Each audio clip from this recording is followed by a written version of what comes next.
আসসালামু আলাইকুম গাইস। আপনাদের নিশ্চয় সে আমাদের পরিচিত, আমাদের বন্ধু, আমরা যাকে কোকার বলে ডাকছিলাম। তো নিশ্চয়ই তার কথা আপনাদের মনে আছে। সেই পরিচিত মুখ এই যে। দর্শকদেরকে হাই দাও ভিউয়ার্স। হাই, হ্যালো, নিশ্চয়ই আসসালামু আলাইকুম। আপনারা সবাই কেমন আছেন ভাই? আশা করি সবাই ভালো আছেন ভাই বন্ধুরা।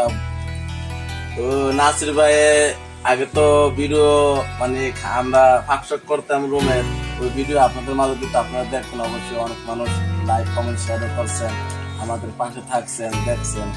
এখন বর্তমানে ওই আইডিটা হ্যাক হয়ে গেছে গা, যে কোনো এক লোক মানে ওর আইডিটা হ্যাক করে গেছে গা, মানে নতুন আইডি খুলছে। অবশ্যই আপনারা ওর পাশে আমাদের পাশে থাকবেন, লাইক কমেন্ট শেয়ার করে আমাদের পাশে থাকবেন। আমরা নিত্য নতুন ভিডিও আপনাদের মাঝে দিব। পাকশকের কি আমরা খাই, কিভাবে বানাই, কিভাবে তিরিশ বাড়ি দিন করে আমাদের কিভাবে দিনগুলি বর্তমানে মনে করেন এই ভিডিওতে